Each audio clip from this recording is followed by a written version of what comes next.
بەناوی خوای بەخشندەی مهرەبان سڵاوتان لێبێت بەڕێزان وەفدێکی دیوانی چاودێری دارایی عێراق لە هەرێمی کوردستانە بۆ بینیکردنی داتای فەرمانبەران و موچەخۆران هەروەها لێکۆڵینەوە لە داتاکان تایبەت بە داهاتی ناوخۆی هەرێمی کوردستان لە ئێستادا لە هەرێمی کوردستان بۆی کە وردبینیکە لامان کاتدا وەفدێکی پارتیش لە بەغدادن لەگەڵ چوارچێوە هێماهەنگی کۆبوونەتەوە لەبارەی ڕێکەوتەکانیان بۆ پێکهێنانی حکوومەت و پارتی باز لەوەکە کە نیگەرانیان هەیە لە جێبەجێکردنی ڕێکەوتنەکان لە بەرنامە ئەمڕۆ قسە لەسەر ئەوە دەکەین پرسی داهات و بوجە لە بینی هەرێم و بەغداد چی بەسەردێ و پرسی بەجیا گفتوگۆکردنی پارتی ویکێتیش لەگەڵ بەغداد بۆچی بەجیا وەفدی حزبی پارتی ویکێتی دەڕوات بۆ بەغداد تا چەندێک ئەمە کاریگەری هەیە لەسەر لاوازبوونی هەرێمیش لە بەغداد لەگەڵ ڕێگە لە بەڕێزان لە ستۆدیۆ دکتۆر نەبەرت کەریم پسپۆڕی دارایی و ژمێریاری هەروە لە هەولێرەوە مامۆستا یاسین عزیز شارەزای کاروباری عێراق قسە لەسەر پرسانە دەکەین سوپاسیان بەدەبوونتان دەکەین کە دکتۆر بەخێر بێن ئەگەر سەرەتا لە پرسە داراییەکەوە دەست پێ بکەین سەبارەت بە هاتنی وەفدێکی دیوانی چاودێری دارایی عێراق بۆ هەرێم لە پرۆژە یاسایی بڵێن لە یاسای بودجێ عێراق ڕۆڵی زۆر بە دیوانی چاودێری دارایی عێراق درراوە کە لێکۆڵینەوە لە داهات لە داتای فەرمانبەران بکات بەناوی خۆی گەورە و بەخشندە شەوی و بینەڕێنجتان باش سڵاو و ڕێزیش بۆ میوانەکەتان طبعا خودی هاتنی ئەو ستافەی کە لە دیوانی چاودێری حکوومەتی عێراقیەوە بۆ خودی هەرێمی کوردستان و بەتایبەتی چێککردنی خەرجیەکانی هەرێمی کوردستان و لەناو خەرجیەکانیشە بەتایبەتتر سەنەفیان بەشی موچەی موچەخۆرانی هەرێمی کوردستان هەر ئەمە بۆ خۆی دەلالەتێکە لەوەی کە لە هەرێمی کوردستانە تەواوی ئەو داتا و ئەرقامانە بەلایەنی عێراقەوە جێگای گومانن و هەرچەندە حکوومەتی هەرێمی کوردستانیان ئەو وەفدانەی کە سەردانی حکوومەتی عێراقیان کردو و لەگەڵ وەزارەتی جاراوی سەرجەم دەستگا معنیەکان چەند جارێک کۆبوونەوەیان کردو و داتاکانیان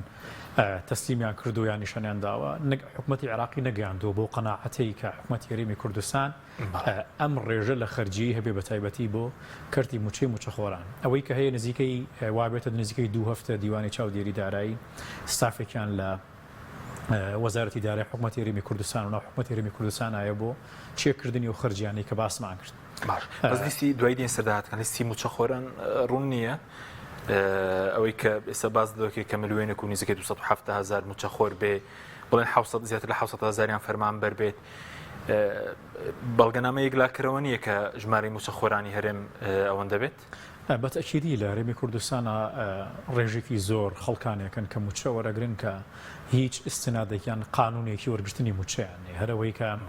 خودی حکوومەتی هەرێمی کوردستان خودی وەزیری دارایی چەندین جار ئاماژەی بۆەوە کردووە کە خەڵکانیەکەن زیاتر لە 1 موچە و 2 موچە و 3 موچەشیانەوە چەندین پەرلەمانتار کەمانە هەمووی داتا بوون لە بەردەستا بوون چەند جارێک باس لەوە کراوە کە بەتایبەتی لەلایەن وەزارەتی جارایی وەکەم موچەی 2 موچە بڕاوە یان 3 موچەی بڕاوە بەڵام ئێمەمانگەێنی بۆ قەناعەتە یان دەستگای چاودێری داراییگەێنێ بۆ قەناعەتە کە ئایا بەدەیان 1000 موچەخۆر لە وەزارەتی کاروباری کۆمەڵایەتی و لە وەزارەتی جارایی و لە وەزارەتەکانی تر بەدەیان 1000 2 موچە و 3 موچە هەبووە بڕدراوە ئەی باشە بۆچی موازنەی تەشغیلی واتە بودجەی بەکاربەر بۆ موچە هەمیشە لە زیادبوونیانەک لە کەمبوونایە ئەمە بۆ خۆی ئەوە جێگای ئەو گومانەیە بەلای حکوومەتی عێراقی و سەرجەم و خەڵکانەشی کە لە وەرەدارایەکەی قسەکەن بۆ من بڕوام وایە حکوومەتی عێراقی و دیوانی چاودێری داراییش موفق نابێت لەوەی کە پاکچاوی لیستی موچەی موچەخۆران کە لە هەرێمی کوردستانە من لە ماوەکانی ڕابردووە ڕەنگە لەگەڵ بەڕێستی شالێرە بەرنامە لەسەر کردووە بۆ دڵنیابوونەوە لەوەی کە هەرێمی کوردستان خاوەنی چەند موچەخۆری فعلیە پێویستە بوون مراجعە بکرێ بە دۆسی سەرجەم موچەخۆرەکانە چونکە کاک حەکیم ئێسێمە لە هەرێمی کوردستانە بەتایبەتی لە کەرتی موچەیان دۆسی موچەی موچەخۆرەکان چەندین شێوازی موچەمان هەیە کە بە هیچ شێوەیەک لەدەر لەگەڵ دەستوری حکوومەتی عێراقی و قانونی خدمەی مەدەنی واتە خزمەتی شارەستانەتیەک ناگرێتەوە سیستەمی موچەمان جیاواز هەم یاسای خانەنشینی جیاوازە وایە سیستەمی موچەمان لە بەرزکردنەوەمان ئەوە هیچ یعنی ئەوە ڕووناشکرایە کە نیە بۆ نزیکەی ساڵە بەڵام سیستەمی موچەکە بۆچی جیاوازە بۆ نمونە خەڵکەیە لە هەرێمی کوردستانە بە 2 ساڵ بە 3 ساڵ خزمەتەوە موچەی بنەڕەتەکەی زیاتر لە 400,000 دینار کە بە بڕوانامەی دیبلۆمەوە کە ئەمانە هەمووی نایاسایی و ناقانونی بە تایبەتی لە ساڵی 2014 12,000 موچەخۆر لە ڕێکخراوەکانی یەکێتی و پارتی و بەشێک لە حزابەکانی ترۆ داخلی سیستەمی موچەی حکوومەتی هەرێمی کوردستان کراوە کە ئەمانە بە هیچ شێوەیەک نە بڕوانامەکەیان نه ساڵانەی خزمەتیان بای ئەوە نییە کە خاوەنی ئەو موچەیە بن بۆیە حکوومەتی عێراقی جگەلەوەی کە پێویستە کات سلکی موچە بە تەواوەتی پاک بکاتەوە پێویستە پیاداچوونەوەیکی باش بک بەوەی کە ئایا موچەخۆرەکان لە چی ئاسیەکان و چی ئاسیەکانی هەر ئەوەی بەڕێز باسەکە موچەخۆرە ڕێکخراوەکەن ئێستا راپۆرتی دەستەی سپاکی هەرێم هەبوو بۆ ساڵی 2022 باز دەکە ئێستاش بەشێکیان هەر بن دیوارن ینی موچەوە دەگرن بەڵام داوام ناکەن لە راپۆرتی دەستەی سپاکی بۆ ساڵی ڕابردوو هاتبوو بەڵێ جگە لە ئەو راپۆرتێک وەکو ئاماژەم پێکردن بۆ خوێن لە وەزارەتی خوێندنی باڵا لەناو وەزارەتەکەی من لەناو زانکۆکەی من سەدان بۆ نمونە خەڵک لە ڕێکخراوەکان و ئاڕاستی ئەو زانکۆیی منەکراوە ئاڕاستی وەزارەتی منەکراوە بە بڕوانامەی دیبلۆمەوە بە یەک ساڵ خزمەتەوە موچەی بنەڕەتەکەی نزیکەی 400 بۆ 450,000 دینار بووە کە لە کاتێکدا بڕوانامەی دکتۆرە ئەنجا موچەکەی بنەڕەتەکەی گاتە 470,000 کەوا بوو جگەلەوەی پێویستمان بە پاکتاوکردنی لیستی موچەخۆرانەی لایەن دیوانی چاودێری دارایی حکوومەتی عێراقیەوە من بڕۆم وایە کە پێویستە سەرجەمە و خەڵکانی کە لە حکوومەتان و دڵسۆزیشن سوپاسی دیوانی چاودێری دارایی بکەن چونکە ئەوان ئەگەر نتوانن ئەم لیستی موچەیە پاک بکەنەوە ڕێکی بکەنەوە بە هیچ شێوەیەک بۆ نمونە حکوومەتیان ئەم حزابانێکی داری حکوومەت پاکی ناکەنەوە سپاسەکەم لەسەر داهاتی ناوخۆش قسە دەکەین دیوانی چاودێری دارایی چۆن بڵێن پاکتاوی دەکات و وردبینی بۆ دەکات دەچینە هەورێ لای مامۆستا یاسین مامۆستا سوپاسی ئامادەبوونی بەڕێزت دەکەین دەمانەوێت لە ڕۆ سیاسیەکەوە بەڕێز خوێندنەوە بۆ بکەی سەبارەت بە چوونی ئەو وەفدەی پارتی بۆ بەغداد هیچ درزێکەیە لەو ڕێکەوتنانی کە پارتی لەگەڵ چوارچێوەی هەماهەنگی یاخود هاوپەیمانی ئیدارەی دەوڵەت بەیەکەوە کردویانە درزی تێکەوتووە ڕێکەوتنەکان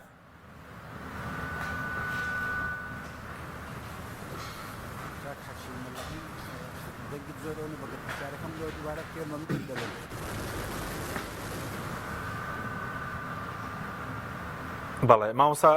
یاسین دێمەوە خزمەتت تاو گرفتە چاک دەبێت دێمەوە خزمەتت مامۆستا کاک دکتۆر سەبارەت بە داهاتی ناوخۆ ئێستا داهاتی ناوخۆ لە بینی عێراق و هەرێم کێشەیە و ئەوە دیوانی چاودێری دارایی وزان بەشێکی پەیوەندی بەوەیە کە لێرە بزان داهاتی ناوخۆ چەندەوە کێش لە سەرەوەی کام داهاتە بۆ عێراق کام بۆ هەرێم ئەم پرسە چۆن یەکلا دەکرێتەوە طبعا کا حەکیم یاسە لە نێوان حکوومەتی عێراقی و حکوومەتی هەرێمی کوردستانە دوو بەشی داهاتە بەشێکیان کە پەیوەست بوو بە وەزارەتی سامانە سروشتەکانی هەرێمی کوردستانەوە تا ڕادەیەک یەکلابوونەتەوە پێویستە بۆ نمونە ڕێژەی هەناردەکردنی نەوتی حکوومەتی هەرێمی کوردستان کە خۆی لە 400,000 بەرمیل نەوتە بینێتەوە ڕادەسی کۆمپانیای سۆمۆ بکرێت داهاتەکەی و بخرێتە حسابێکی بانقی لە حکوومەتی عێراقیە و لە ڕێگەی حساب بانقیەوە سەرۆک وەزیران کەسێک لە بری سەرۆک وەزیران ڕاست پێرت بە خەرجکردنی ئەو داهاتە بابەتی داهاتی سامانە سروشتەکان تا ڕادەیە کۆتایی پێهاتەوە ئەوەی کە ماوەتەوە ئێستا کێشمەکێشم بێت لە نێوان حکوومەتی هەرێمی کوردستان و حکوومەتی عێراقیە بابەتی داهاتی نانەوتیە کە خۆی لە خاڵە گومرکیەکانە بینێتەوە خۆی لە فڕۆکەخانەکانە بینێتەوە و خۆی لە سەرجەم ئەو ڕسومات و باجانە بینێتەوە کە لە هەرێمی کوردستانە بوونی هەیە طبعا بابەتی داهاتی ناوخۆ یان ڕسومات یان باجەکان بەپێی دەستوری حکوومەتی عێراقی ڕێکخراوە کە بەپێی دەستوری حکوومەتی عێراقی ڕێکخراوە پێویستە تەواوی ئەو داهات و ئەو باجانە و ئەو ڕسوماتانی کە لە هەرێمی کوردستانە کۆکرێنەوە ئیسیناد بکەن بە دەستوری عێراقی و پشت بە یاسا بەستن خۆگەر بێت و ئیسینادێکی یاسایی نەبێت تەواوی ئەو باج ڕسوماتانە نایاساین و بەپێی قانونی باج ڕسوماتی حکوومەتی عێراقی پێویستەکە ئەو باج ڕسوماتانە هەڵبۆشێنرێتەوە لە هەرێمی کوردستانە ڕۆن و ئاشکرایە ئێمە چەندین جۆر باج و ڕسومات لەلایەن کابینەکان یەک لە دوایەکانەوە بە تایبەتی ئەم دوو کابینەی کۆتاییە سەپێنراوە بەسەر وڵاتانی هەرێمی کوردستانەوە بە تایبەتر کابینەی نۆ کە ڕێژەیەکی زۆری باج و ڕسوماتی بەرز کردوێتەوە بۆتە هۆکارێکی گرانەیەکی زۆر لە بازاڕەکانی هەرێمی کوردستانە کە تەواوی ئەم باج و ڕسوماتانە بەداخەوە یعنی من پێم سەیرە خەڵکانێک گەر لە پۆستێکی باڵا بن یان لە ئاستی وەزیرە بن یان لە دەستگایەکی معنیە بن باجێک یان ڕسوماتێک ئەسەپێنن بەسەر هاوڵاتیانی وڵاتەکەی خۆیانە یخۆلای کەمیە بێت پاڵپشتێکی یاسایی هەبێ من بە دڵنیایی بە سۆیاڵێم بە بینرانتان ئەڵێم تەواوی ئەو باج ڕسوماتانەی کە لە هەرێمی کوردستانە سەپێنراوە بە تایبەتی لە کابینەوە هیچ ئیسنادێکی قانونی نییە تەنانەت لە پەرلەمانی کوردستانی شۆ بۆ نمونە یاسای بۆ دەنەشێنراوە هەموو ئەم باج ڕسوماتانە بەڕێنمایی وەرگیراوە خۆ ئەگەر بێت و بیانوەکەی ئەم کابینەیە بە تایبەتی ئەوە بێت کە مەبەستیان بۆ کە داهات کۆ بکەنەوە یان داهاتی ناوخۆ زیاد بکەن بۆی موچەی موچەخۆرانی پێدابین بکەن ئەی لە ئێستا کە خودی ئەم کابینەیە بە هەڵە داوان داوای پشکی موچەی موچەخۆرانەکە لە بەغداد کاتێک کە تۆ پشکی موچەی موچەخۆران لە بەغدادەوە بێ بڕوام وایە سەرجەم ئەم باج ڕسوماتانەیە کە بەسەر هاوڵاتیانە سەپێنراوە بێ هەڵبۆشیێنرێتەوە و بەشێکی زۆری وڵاتیانەشی کە و باج ڕسوماتیان داوا بێ بۆنە بۆیان کڕێت ئێستا عێراق داوای هەموو باج ڕسوماتەکە داهات ئێستا عێراق حکومەتی عێراقی داوای 100% داهاتی نانەوتی لە هەرێمی کوردستانەکە ئەو لە 100% ئەڕواتە حکومەتی عێراقیەوە لە 150 داخلی پشکی هەرێمی کوردستانەکرێت و لە ڕێگەی تەخسیساتی ماگانەوە دێ بۆ هەرێمی کوردستان لە 150 شەکرێتەوە بۆ هەرێمی کوردستان دوای لەسەر قسەدەکەن دەنگوویەکە بووگوای بەرپرسانی هەرێمی وتیانە ئەو باج ڕسوماتی داهاتێکی کە بە نایاسایی زیاد کراوە با بۆ خۆمان بێ ئەوی تر ڕادەسەنەکەن دێمە خزمەتت مامۆستا یاسین سوپاسی جەنابشت دەکەین لە ڕووی سیاسی وەگەر خوێندنەوەیەکمان بۆ بکەی سەبارەت بە ڕۆشنی وەفدی پارتی یەکێتی بەجیەوە و وفدەی پارتیش کە ئێستا لە بەغدایە ئەو ڕێکەوتنانەی کە کرابوون لە ناو هاوپەیمانی ئیدارەی دەوڵەت پارتی لەگەڵ هاوپەیمانی ئیدارەی دەوڵەت یەکێتی یاخود بڵێن ئێستا ڕوبەڕووی کێشە بوونەتەوە و درزیان تێکەوتووە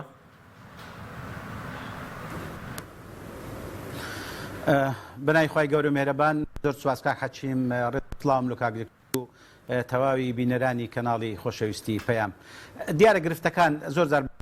کاک حەچیم کە گرفتەکان بەڕاستی دوورن لە هوەری و ئابووری و قانونی و ئەو بابەتانە هەمووی سیاسین بۆ چەند جار دەبینیت چەندی جار وەفدی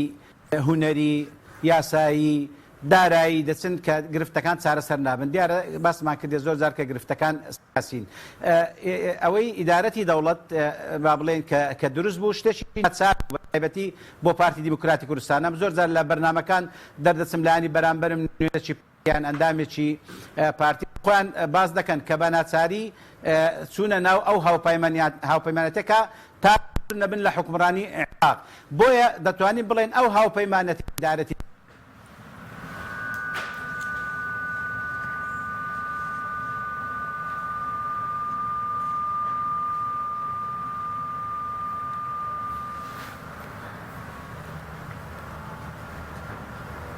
بەڵ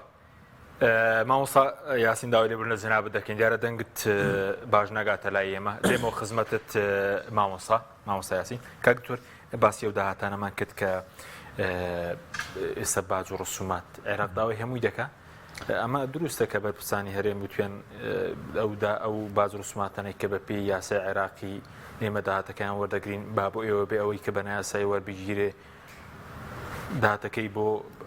حکومەتی هەرێم بێ طبعا کاک حەکیم ئینسان بەڕاستی دۆش دامێنێ یان تووشی قار و خەفەتێکی زۆرە بێ کە بینێت خەڵکانێکی ئەمەندە نەشارەزا و نەزان ئیدارەیەم حکومەتە ئۆم هەرێمی کوردستانە ئەم هاوڵاتیانیان داوە بەڕاستی لە دانیشتنەکان و گفتوگۆ و دیبیتەکان و ئیتفاقیەکانە جات چ ناوخۆیی بێت یان عێراقی بێ یان نێودەوڵەتی بێ ئەمەندە شەرمەزاری بۆ هاوڵاتیانی هەرێم و بۆ هەرێمی کوردستانە یەنن کە ئینسان هەنێک کات ناتوانێت دیفاع لەو ناعەقڵانەیە ئەمانەش بکە من ئەوەی ئاگام لێیەتی بە تایبەتی حکومەتی هەرێمی کوردستان یان ئەو ستافانی کە سەردانی حکومەتی عێراقیەکەن ئەوە ببینیمان بریکاری وەزارەتی دارایی حکومەتی عێراقی ئەمەندە ناعەقڵیانە و نالۆژیکانە لە گەڵ حکومەتی عێراقی و لەگەڵ وەزارەتی دارایی گفتوگۆکە لەسەرەوەی کە پشتی هەرێمی کوردستان بە دۆلاری ئەمریکی بڕا بۆ هەرێمی کوردستان و دواتر هەرێمی کوردستان خۆی تەحویل بکات بۆ دیناری عێراقی و موچەخۆرانی پێبا ئەزانی هەر ئەم جۆرە داواکاریانە مای شەرمەزارین بۆ وانەی کە بە ناوی هەرێمی کوردستان و هەوڵاتیان هەرێمی کوردستان و ئیدارەتن لە ماوەکانی ڕابردووە بەشێکی ستافەکانی هەرێمی کوردستان کە سەردانی حکومەتی عێراقیان کردو ئاماژەیان بەوە کردووە کە ئەوان ئامادەن داهاتی نانەوتی ڕادستی حکومەتی عێراقی بکەن بەڵام بەشێکی زۆری ئەو داهاتانەی کە نافیدراڵین بۆ هەرێمی کوردستان خۆی بێ داهاتە فیدراڵەکان بۆ حکومەتی عێراقی بێ منەمێ بۆ نمونە هایلایتیان تەرکیز بخەمە سەر خاڵێکە ئەو ماوەیەکی زۆرە کێشەی هاوڵاتیان هەرێمی کوردستانەوە بە تایبەتی بۆن و لەم چۆن ڕۆژاوە کەناڵە بەڕێزەکەیەوەش ڕووماڵێ و دیاردەیی کرد کە ئەویش زیادکردنی نرخی کری کارەبا بۆ هاوڵاتیان هەرێمی کوردستان و نرخی ئاو و باقی ئەوەکانی تر طبعاً کاک حەکیم نرخی کری کارەبا لە حکومەتی عراقی و پێی قانونی حکومەتی عراقی بەس ئێرە مقارنە ئەم جیاوازیە کە دەسەڵاتدارانی هەرێمی کوردستان چۆن بربوونەتە گیانی ئەم هاوڵاتیانی هەرێمی کوردستان لە حکومەتی عراقیە بۆ یەک وحدە هەتاوەکو 1000 وحدە ئەگەر هاوڵات تاوەکو 1500 وحدە یعنی مەرقامانە گرنگە ئێستا وڵاتیان تەرکیز بخەنە سەری لە حکومەتی عراقی ئەگەر ماڵێک یەک وحدە تاوەکو 1500 وحدە لە ماوەی یەک مانگە خەرج بکە بۆ هەر یەک وحدە 10 دینارە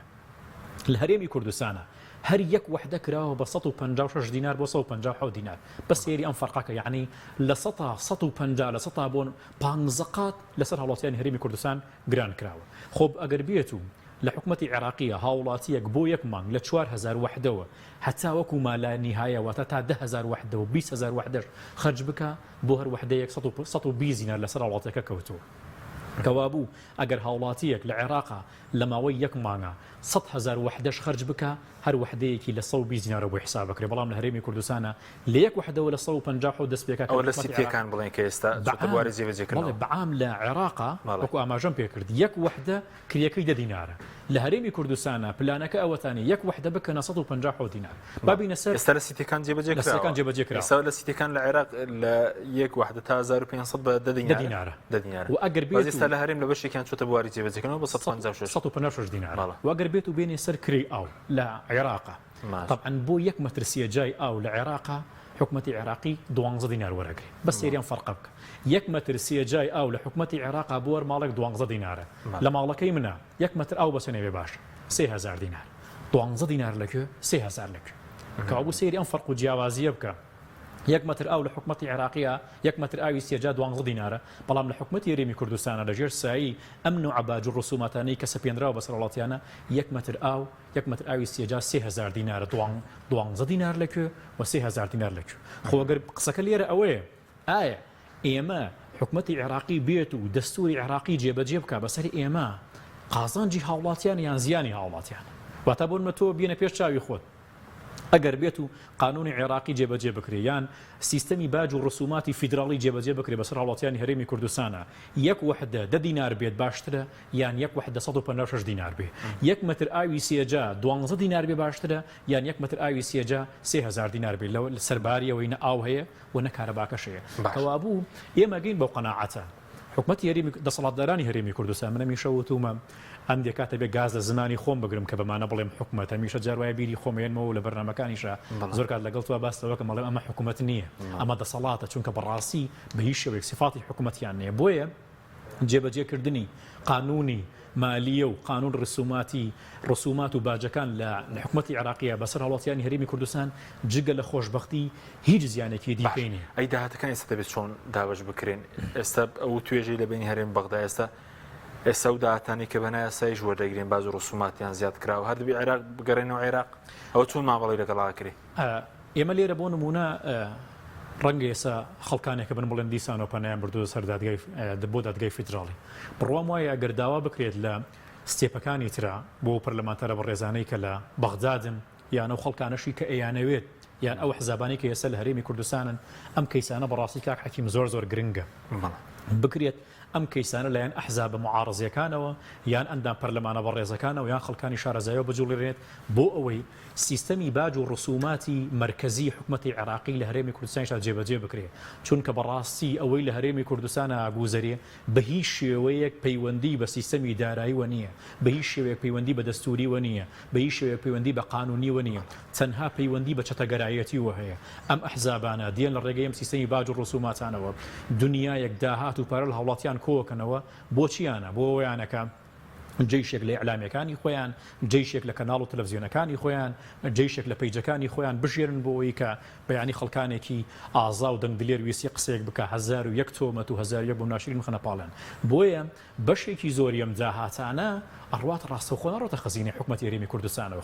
خودی وەزیری دارایی و خودی ئەندام پەرلەمانە بەڕێزەکان و خودی حکومەتەکەش هەر لە ماوەکانی ڕابردووە کە کێشمەکێشم لە نێوانێکێتی نیشتیمانی کوردستان و پارتی دیموکراتی کوردستانە بوو هەتاوەکۆم دەقەشی لێ بترازێت نە حکومەت متمانی بەداهاتی سنووری سلێمانی هەیە نا یەکێتی پارتی متمانی بەداهاتی سنووری سلێمانی هەیە و بە پێچەوانەشەوە نە یەکێتی متمانی بەداهاتی سنووری پارتی هەیە و نە وەزیرەکان یەکێتیش متمانی بەداهات بە بۆ داهاتەیە کە لە سنووری پارێزگای هەولێر کۆکرێتەوە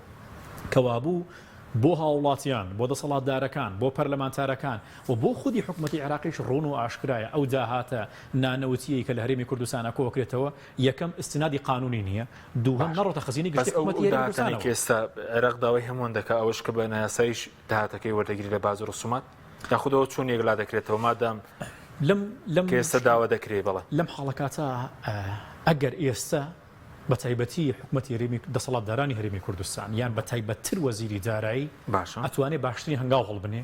تەواوی ئەو باج و ڕسوماتە نایاسایانە هەیە کە بە ڕێنمایی بەسەر وڵاتیانە سەپێنراوە بە بیانووی زیادکردنی داهاتی ناوخۆ بۆ موچە لە ئێستا هەڵبۆشێنرێتەوە چونکە بەیانی بۆ نمونە گەردوو ڕۆژی تر حکوومەتی عێراقی بێوێت وەری بگرێتەوە ئەو کاتە کەسێک کە توانێت لە ڕێگەی حکوومەتی عێراقی و هەڵی بۆشێنێتەوە ئەو کاتە ئینجازەکەش بۆمان نابێنێتەوە چونکە لە حکوومەتی عێراقیە کاک حەکیم هەموو شتێک بەپێی دەستور و قانون و بەپێی پەرلەمان ڕێکخراوە لە هەرێمی کوردستانە هەموو شتێک تەنها بەپێی ڕێنمایی بووە ڕێنمایەک دەرکراوە بۆ نمون داهاتەکان کۆکراوەتەوە بۆ حەزابەکان سپاس دەکەم مامۆستا یاسین بینەوە خزمەت جەنابەت سپاس دەکەین داوای برنج دەکەین کە پێشتر دەنگەکەت باش نەدەگەشتی واداری ئەم جارە کێشەمان نەبێ سەبارەت بە چوونی وەفدی پارتی لە بەغداوە بەڕێز باس لەوە کرد کە ئەوە پەیمانەتێک کە پارتیە لە سەرەتای پێکەنانی کابینەی سوودانی لە مانگی دەی ساڵی ڕابردوو کرا و پەیمانەتێکی ناچاری بوو فەرموو بەڵێ کا حەچیم ببوورە دیارە ئەو کە لێرە خلەلەکە هونەری بوو باش و سیاسی نەبوو ئەو هاوپەیمانەتێ باسمان کرد کە بزەبت ناچاری بوو چونکە پارتی لە هاوپەیمانشتر بوو دوایە چوو هەتا دەبین کاریگەری ئەو ناچاریەی چون ئەو هاوپەیمانەتە تا ئێستا ماوە چ لەسەر پارتی دیموکراتی کوردستان بە تایبەت و چ لەسەر لایەنە سونیەکان بە تایبەتی بەڕێز حەلبووسی پێم وایە ئەو بابەتە زیاتر کە باسم کرد فشاری دەرەوە هەر بە فشاری دەرەوەش زیاتر چارەسەر دەبی ڕاستە لە وازیها لە دەبینی لە ڕووکەش لایەنە سیاسیەکان کۆ دەبنەوە دادەنیشن بەڵام من پێم وایە کە پاڵنەرە دەرەچەکان یان فشارە دەرەچەکان زیاتر کاریگەری دەبی ئێستا پارتی کە بە وەفدێکی بەرز لە بەغدایە پێم وایە بە جۆرێک لە جۆرەکان ئەو ینی لایەنەی دڵنیایی وەرگرتە لە بوونی فشارەی دەرەچی لەسەر حکوومەتی سوودانی و لایەنە شیعیەکان بە تایبەتی هاوپەیمانی هەواهەنگی یان چوارچێوەی هەواهەنگی لێ پێم وایە کە ئەو وەفدە سیاسیانە کە باشم کرد پێشتر کە دیارە کێشەکان زیاتر سیاسین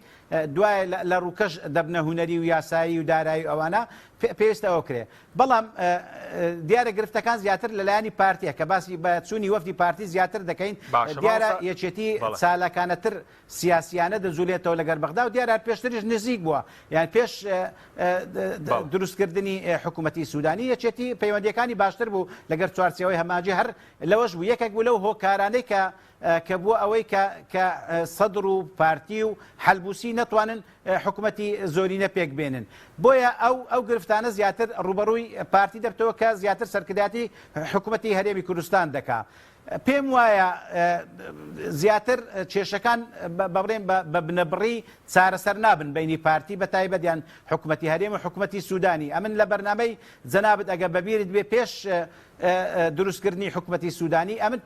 پێم لە بەجەنابتم گوت کە پارتی و حکوومەتی هەرێم تووشی گرفتی گەورە دەبن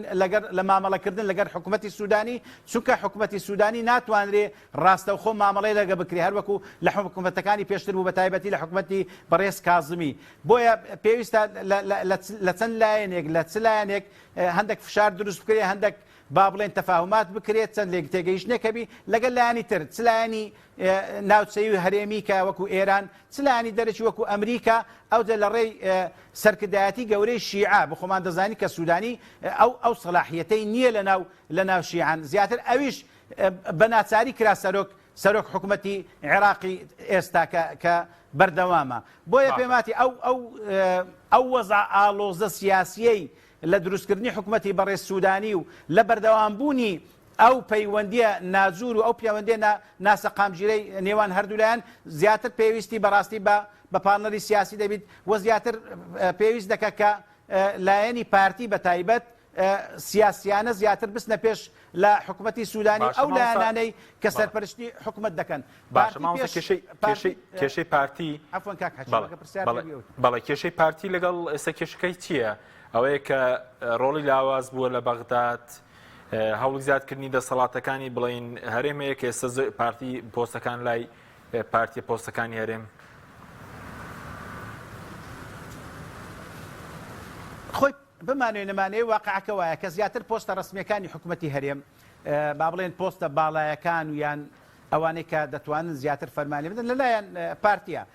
ئەوە پەرلەمان ئێستا پەچی کەوت زیاتر سەرۆکایەتی هەرێمە و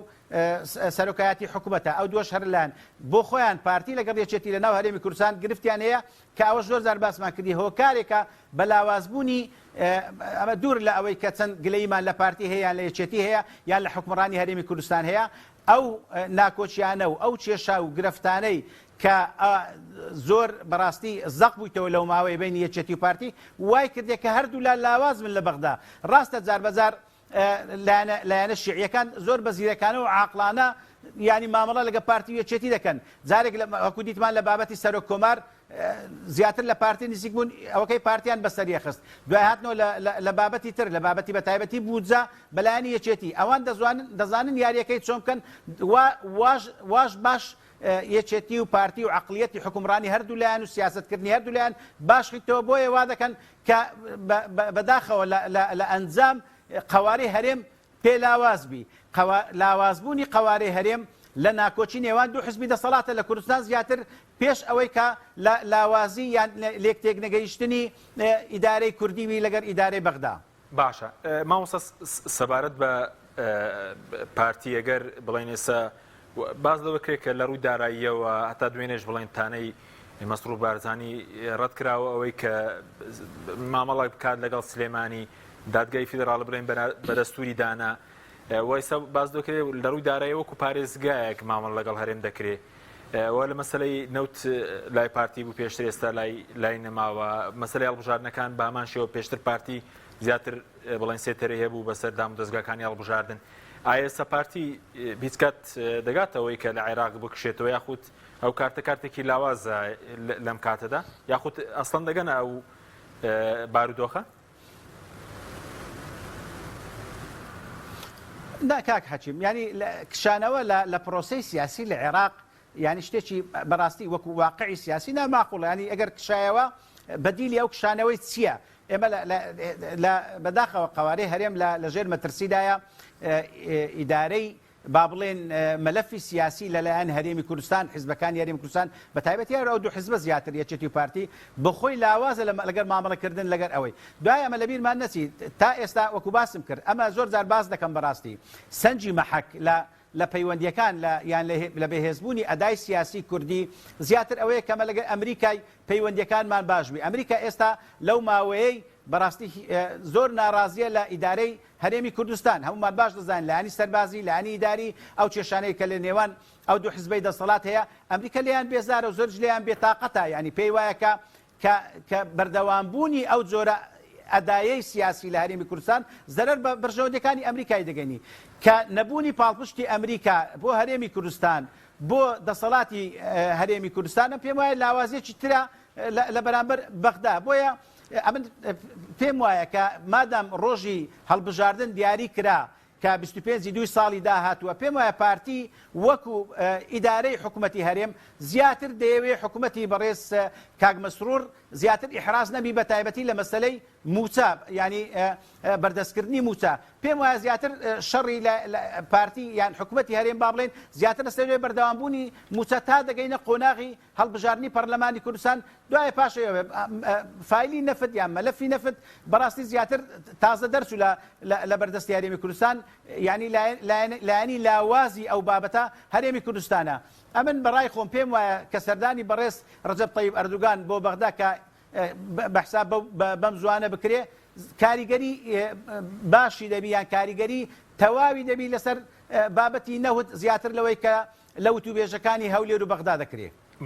بەڵێ سوپاس دەکەم دێمەوە خزمەتت مامۆستا یاسین دکتۆر سەبارەت بە داهاتەکان ئێستا گەر یەکلا بکەین و دیوانی چاودێری دارای عێراق لێرەیە موچە لە مودواتێ بڵێن بودجە جگە لە موچە بودجە دێ پارەی پرۆژەکان دێت لە بەغداوە بەبێ کێشە وتت دەبێت ئێستا حکوومەتێرێمە و باجانە لا بەرێکەنە یاساییە بۆی بارگرانی لەسەر هاوڵاتیان نەمێنێ و داهاتەکە شەر خۆ بۆ بەغدا دەڕەوەیە طبعاً بابەتی بودجە و پشکی هەرێمی کوردستان لە بودجەی گشتی حکوومەتی عێراقیە ڕووناشکرا دیاری کراوە بە 12.67 بەرامبەر بەوەی کە حکومەتی هەرێمی کوردستان ئیلتیزام بکە بە قانونی موازنەوە چونکە بیرمان بێ لە ساڵی 2014 کە هیچ ئەو ساڵە پرۆسەی بودجە نەبوو تاوەکو ئێستا تەواوی ئەو ساڵانەی پرۆسەی بودجە بوو لە حکومەتی عێراقیە هەموو ساڵێک پشکی هەرێمی کوردستان دیاری کراوە کاتێک کە پشکی هەرێمی کوردستان نەنێردراوە بەهۆی نەبوونی ئیلتیزام نەکردنی حکومەتی هەرێمی کوردستان بۆ بە قانونی موازنە لە ئێستا بە تایبەتی بۆ ئەم ساڵ خۆشبەختانە حکومەتی هەرێمی کوردستان دەسەڵاتی فرۆشتنی نەوتی نەماوە لە ڕێگەی بۆڕێەوە هەرچەندە ڕوون و ئاشکرا بێ جایترە مەزانیاری بۆ ئێوە بۆ بینیرانتان تازەیە یان کۆنە دەسەڵاتدارانی هەرێمی کوردستان تاوەکو ئەمڕۆ نەوت لە ڕێگەی تەنکەرەوە بە قاچاغ فرۆشن یعنی بە تایبەتی ئەگەر بەس گەرمیان و شێڵگە نەوتیەکانی حەسیرە وەربگریت من بەدڵنیاوی پێتەڵێم ڕۆژانە نزیکەی 50,000 لتر بۆ نمونە زیاتر نەوتی ڕەش لە ڕێگەی تەنکەرەوە ئەفرۆشرێت و کەس نازانێ بۆ چوەڕەوە داهاتەکەشی بۆ کوێ چکە بە حکومەتی عێراقی لە هەردوو سنوورەکە ئەم حاڵەتە فرۆشتە من بە تایبەتی باسی حەسیرە خۆت بینیوتە بەڕێز نەک خۆم بینیومە خەڵک هەیە لەوێ کارمەند هەیە لەوێ پەیوەندی لەگەڵ منا هەیە ئاماژە بەوەکە ڕۆژانە تاوەکو ئێستا زیاتر لە 100 تەنکەر بۆن و نەوتی خاو ئەڕواتە دەرەوە لەو پاڵاو گەیە جایتر داهاتەکەی بۆ حکوومەتە بۆ حزب بە قاچاغەوەی لە ئاخری ئەڕۆن بەس وەکو ئەو بودجەکە ئێستا بودجەکە لەمە دووە ئەگەر ئەو کێشەی داهاتەکانی یەکلا بکرێت بە تەواوەتی دێت ڕێنمایی یاسای بودجە ڕێنمایی جێبەجێکردنی پرۆسەی بودجە لە حکومەتی عێراقی چوە بواری جێبەجێکردن لە ئێستا بن بڕوامایەتر بۆ ئەم مانگە حکومەتی عێراقی پشت بە قانونی موازنەی 2023 بەسێ بۆ خەرجیەکانی خۆی لە موازنەی تەشغیلی واتە بودجێ بەکاربەر بۆ موچە و سەرجەم سێکتەرەکانی تری بۆ موازنەی استثماری واتە بودجێ و بەرهێنار بۆ سەرجەم قتاع و برینەکان لە عێراقا و بنظمنیشیە لە چوارچێوەیەوە پشتی هەرێمی کوردستانەی هەم بۆ کەرتی موچە هەم بۆ کەرتی و بەرهێنان کەرتی و بەرهێنان لە پرۆژەسەی بودجا وەکو خۆی دێ پارەکەی دێ بەڵام کەرتی موچە بۆ ئەم بۆ هاوڵەتیان ڕوون بێ حکومەتی عێراقی مەرجەکەی چییە ئەگەر سەرجەم لە ساسەتی داهاتی نانەوتی ڕادەستی حکومەتی عێراقی بکرێت زیاتر لە 1 تریلیۆن دینار مانگانە دێت بۆ هەرێمی کوردستان بۆ کەرتی موچە بەڵام بە ئەمە بگە ئەگەر حکومەتی هەرێمی کوردستان ئامادە نەبێت داهاتی نانەوتی ڕادەستی حکومەتی عێراقی نەکات حکومەتی عێراقی کەمتر لە 600 میلیارد دیناری بۆ موچەخۆرانی هەرێمی کوردستان نێرێت بۆیەوە مانگەش ئەو کێشە بوو 590 میلیارد ئەمە کێشە نەبوو ئەم مانگە حکومەتی عێراقی ڕێک پارەی 400 بەرمیل نەوتەکەی نرد بۆ هەرێمی کوردستان ئەگەر حکومەتی هەرێمی کوردستان ئەیەوێت داهاتی نانەوتی لە ساسەتی ڕادەستی حکومەتی عێراقی بکە حکومەتی عێراقی کاملن بودجەی موچە بۆ هەرێمی کوردستان نێرێت کە زیاتر لە 1 تریلیۆن دینار ئەگەر ئەم قسە بگە ئەگەر حکومەتی هەرێمی کوردستان داهاتی نانەوتی نەنێرێت دڵنیا بە حکومەتی عێراقی هیچ کاتێک ئامادە نییە پارەی موچە بۆ هەرێمی کوردستان بنێرێ غەیری 590 میلیارد دکتۆر ئەو لیستی موچەیەک ئێستا بە سیستا بەشکرێ پارە هەیە ئێوە چییە و وڵاوە مەهزەلەیە نکتەی ساڵیش نییە چونکە بەڕاستی هەر ڕۆژی بۆ نمونە لیستی موچەیەک بڵاوەکرێتەوە ئەمە شتێکی زۆر ناشی نشیا بۆ هەرێمی دەبێت ئەو باز ڕسوماتە ناسیانە هەڵبگرن بۆی داهاتەکە قانونی موازنە جێبەجێ بکرێ پێویستە سەرجەم ئەو باج و ڕسوماتانەی کە نافیدراڵی نادەستوری لە هەرێمی کوردستانە هەڵبوەشێنرێتەوە سوپاس دەکەم ماوەستا پێنج خولێکێکمان ماوە چەند پرسیارێکتر بە کورتی سوپاس دەکەم سەبارەت بە ڕۆژنی وەفدی پارتی یەکێتی بەجیا هۆکارەکەی چی ئێستا چ وەفدی سیاسی بێ ئێستا پێشتر سەرۆکی یەکێتی لە بەغداد بوو ئێستا وەفدی پارتی لە بەغدایە لە حکوومەتیش حکوومەتی کاربەرێ کرد هەر وەفدی پارتی زیاتر ئەوانەی کە دەڕۆن پارتین هۆکارەکەی چیە کە تەنان لە حکوومەتی ناتوان وە لە دەرەوەش وەکو حزب بە زیارەچن بۆ بەغدا یعنی ئەو گرفتە کاک حەچیم پێش ئەوە بوو ینی یەکێتی پێی وا بوو کە پارتی کە بەشداری کرد لە با بڵێن ئەو هەوپەیمانیەی لەگەڵ سەدر و حەلبوسی دروست بوو پێی وا بوو کە بەجیا پارتی وەکو لە هەرێم چووەوە کرد لەو کاتیەوە چێتی دەستی بە جوڵەکانی کرد کە بەخۆی لە نێو هێپانێکەبی غێری ئەو هاوپەیمانەتێکە کە پارتی تێدا ئەوە دیارە بەردەوامی هەبوو هاتنە سەری ئەو گرفتە و نەبوونی ئەو متمانە لە نێوان پارتیەتی و زیادبوونی گرفتەکان نێو هەرێمی کوردستان کاریگەری نەرێنی هەبوو لەسەر ئەو بابەتە بۆیە پێم وایە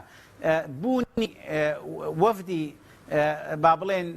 پێکەوەی یەکێتی و پارتی تازە نەوعەنما زۆر بووە شتەشی ستەم وەکو باسم کرد ئەو پەیوەندیانەی نێوان هەرێم و بەغدا تا هەڵبژارنی پەرلەمانی کوردستان بە پینە و پەڕۆیی دەڕوە هەروەکو دکتۆریش باسی کرد چ لایانی موچەیبی چ لایانی ئەوەی بی بۆیە هەتا جێبەجێکردنی تەواوی بڕگەکانی یان مادەکانی بودجەی عێراقی پێم وانە تا ئەو کاتەش هەر جێبەجێ بکرێ ینی نەبوونی متمانە لە نێوان ئەو دوولایانە زۆر هەیە هەروەکو باسمان دەکرد مەسەلەن وەفد دەتو جێمان لە تەواو گەیشتنە ڕێکەوتن و قاڵەوە بەڵام هیچی جێبەجێ ناکرێ نەبوونی ئیرادەی سیاسی چ لە هەرێمی کوردستان چ لەلایەن حیزبەکانی یاری کوردستان بەتایبەتی ئەو دوو حیزەی باز دەکەین چکەوان زیاتر دەسەڵاتن حتا لەلایەنێ ئەوەکان باسم کرد لایەنە شیعەکانیش بەڕاستی زدینینە لە چارەسەرکردنی کێشەکان لەگەڵ حیزبەکانی هەرێمی کوردستان یان حکوومەتی هەرێمی کوردستان دانیوەکو فشارێکی سیاسی بەردەوامبوونی لە دەستدانی هەرێمی کوردستان بەتایبەتی لە پرۆسەی بابەتی نەفت یان نەوت یان غاز یان هەر شتێک دێ بۆ کاریگەری دیستنی دەبی لەسەر قوارەی هەرێمی کوردستان کە ئەوەش یەک لە ئامانجەکانی لایەنە شیعیەکانە و ئەو لایەنانیان ئەو وڵاتانەی کە بابرێن ڕعایەتی ئەو لایەنە شیعیانە دەکەن فشار لەسەر هەرێمی کوردستان هەیە و زۆر زار باس کردیە بەداخەوە لە قەدەر ئەو فشارە زۆرەی لەسەر قوارەی هەرێم و وجودی هەرێمی کوردستان هەیە ئەو دوو حیزبە بەداخەوە هێستا هەستکرد بە پرساریەت زۆر لاوازدە تا ئێستا دەبینین چەند بەرپر لەولا دەرچن لە ڕاگەیانەکان دش بەیەک ئەوە دەکەن تا ئێستا نەگەیشت ڕێکەوتن ناگەن بە ڕێکەوتن لە پێکێنانی مەسەلەن لیستێکی یەکگرتووی کوردی لە ناوچە جێ ناکۆکەکان یان مادەی 140 کە هەردوو لە یان هەموو لایەک دەزانن چ بەڕاستی زەربی گەورە لە کورد دەدا بۆیە یعنی پێم وانییە بە شێوەیەکی سەقامگیریان بە شێوەیەکی ڕێکوپێک ئەو دوو لایەنە ئیدارەی سیاسی هەرێمی کوردستان بکەن بەرامبەر بەغدا و هەرکو باس کە لە بەرامبەریش لایەنەکانی بەغدا هەروە نابن بۆیە ئەو پینە و پەڕۆیە بەردەوام دەبی تا دەگەینە هەڵبژاردننی پەرلەمانی کوردستان باشە مامۆستا سەبارەت بە یاسای نەوت و پرۆژه یاسای نەوت و غاز باز دەکەی یەکێک لەو سەردانەی پارتیش باسکردنی پرۆژه یاسای نەوت و غازە پێ دوایە زیاتر دەسەڵاتەکانی ئەوەی کە تایبەتە بە هەرێم لە قاڵب بدرێت کە وا برارە بەم زوانە پرۆژه یاسای نەوت و غاز بچێتە پەرلەمانی عێراق بە کورتی بێ سوپاس دەکەم. ترسی پارتی لەوەیە تەمان ینی دووبارەوە بوونەوەی با بڵێن ئەزمموی باسکردنی بودجە لە پەرلەمانی عێراق دیارە پەرلەمانی عێراق ئەوان زیاتر زۆری نەنا ئەو دووبارەبوونەوە لە بابەتی نەوت و گاز دیارە زۆر لە پێشە بۆیە پارتی زۆر بەوردی ئێستا مامەڵە دەکات بوونی وەفدی سیاسی لە بەغدا کە پێم وایە پارتی زیاتر فکس داوێتە سەر بابەتی وەفدی سیاسی لەو کات و ساتانەی کە دادێن پێم وایە نەوعەنما وا دەکە کە پارتی فشاری زیاتر دروست بکە بەڵام وەکو باسم کرد ئەو فشارانە بەڕاستی بێجگە لە ئەوەی کە لایەنی ناخۆیان ئەدای سیاسی باشی دەوێت پێم وایە کە پەیوەندی چاچی نێودەوڵەتی باشی دەوێت کە تاکە بتوانی ئەو ئامان جوشتانەتی لە یاسای نەوت و گاز لە بەغدا بەدەست بێنێ کە ئەوش پێم وانە شتێکی ئاسانبی پێم وایە شتێکی زۆر ئەستکات و ساتەی وەزعی هەرێمی کوردستان و لاوازبوونی قوارەی هەرێمی کوردستان. بەڵێ سوپاس دەکەم مامۆستا کاکتۆر بە کورتی سەبارەت بە ئەگەر لە مەودووە بودجە وتت بەتەواوەتی بێت ئەوەی کە پەیوەندی بە پرۆژەکانەوە دامزرانیشە چاوەڕێ بکەین بەتایبەت ئێستا کێشەی مامۆستایانی وانە بێشێ ئەمڕۆژ وتیان دەکرێن بەگرێ بەست ئەوانە بابەتەکەی ئەمڕۆوە شتێک بووەکە یەکەم دەسەڵاتی ئەم کابینەیە نییە بۆ کابینەی کار بەڕێخەر دووهەم بۆ چاوبەستکردنە سێم تەنها پێشنیاریشە چوارەم زۆر بەدڵنیایەوە یەک خەڵنڕۆتە واری جێبەجێکردنەوە چونکە بەڕاستی ئەگەر نێتێکە بووایە لە 5 ساڵی ڕابردووە تەنها پرۆژەیاسای بودجە ڕۆژتە پەرلەمان لە هەرێمی کوردستانە ئەگەر نێتێکە بووایە لە 8 ساڵی ڕابردووە تەنها یەک پێشنیارەکرا بۆ بەرزکردنەوەی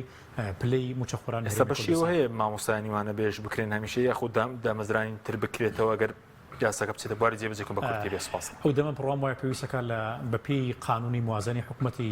عێراقی قانونی بودجە پشتگیریمی کوردستان لە ساڵ 12.67 طبعاً بۆ بەشی دامەزراندنیش شمولەکە بۆ هەرێمی کوردستان دەکرێت بۆ لەو پشکەی کە لە ساڵ 12.67 حکوومەتی هەرێمی کوردستان پشتی دامەزراندن بۆ خۆی بەدەست بێن بەش دەکا ئەگەر بیانەوێ بەتەکیدی بەشەکە ئەبێ لەگەڵ حکوومەتی عێراقیا بگەی بە ڕێکەوتنی اتفاقی بۆی کە حکوومەتی هەرێمی کوردستان دامەزراندنەکات. زۆر سوپاس بۆ بەڕێزان دکتۆر نەبەردکەریم لە ستۆدیۆ هەروەها لە هەورێرەوە مامۆستا یاسین عەزیز سوپاس بۆ ئێوە بینەرانی بەڕێز سوپاس بۆ هاوکاران خواتان لەڕێ.